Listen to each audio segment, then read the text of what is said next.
দুই একজন বাকি সব মাশাআল্লাহ এখন বুঝতে পেরে যাবে এই হাত খাড়া করতে কইছি জি মাশাআল্লাহ। এবার প্রশ্ন করা হয় মুসলমান, আমাদের মধ্যে মুসলমান কে কে আছেন একবার হাত খাড়া করেন তো দেখি এবার। হ্যাঁ, আমরা মুসলমান হতে গিয়ে হাত খাড়া করলাম, দ্বিধা করলাম না, কিন্তু ঈমানের যখন প্রশ্ন আসলো সেই সময় আপনারা হিচকিচাচ্ছেন, হাত আপ করবো না ডাউন করবো। মুমিন রে, এটাই তো আপনার আমাদের হলো পার্থক্য।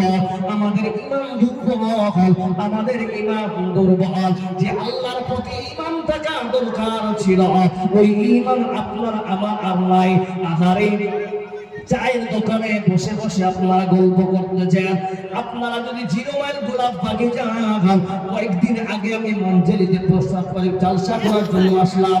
ওই মঞ্জেরিতে কাজিয়ার লোকে একটা চায়ের দোকান আছে, বলুন ঠিক না ঠিক, খুব ভালো চা দেয়। বন্ধুরে, ওই জায়গায় আমি যখন চা খেতে লাগলাম, আমার মতো অনেক আলেমেরা 4 চাকা নিয়ে এসে তারা চা খাওয়ার জন্য উদ্দেশ্য দাঁড়ালাম। বন্ধু, তাদের প্রত্যেকে জমার দাঁড়িয়ে ছিল, সকলের দাঁড়িয়ে ছিল। আমাকে রেখে তারা টিটকারি মানে আর বলেছে, ও মন্দিরে দেখ, এই এখন মুহূর্তে কুম্ভ মেলা চালু হয়েছে, রাস্তা পথে মৌলবীদের চলাফেরা খুব দুর্বল হয়ে গেছে, খুব কঠিন হয়ে গেছে। আমরা তো আসলাম, আমরা দাড়ি থেকে নিয়ে এসেছি, মাথায় টুপি নাই, পাঞ্জাবি আছে কিন্তু টুপি নাই, কে বুঝতে পারবে?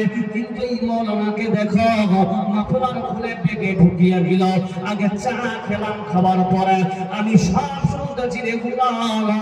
মনে রাখবে, আজ আপনাদের দিল্লি মুম্বাইতে এনি টাইম যে কোনো জায়গায় যাবে, ও মুসলমান আপনাদের কোনো ভয় নাই, কারণ আল্লাহ যদি আপনার ব্যাপারে আমার ব্যাপারে যারা ঈমানদার হবে তাদেরকে তাদের জন্য আল্লাহ নিজেই তাদের হেফাজতের ওয়াদা করেছেন। আল্লাহু তাকবীর।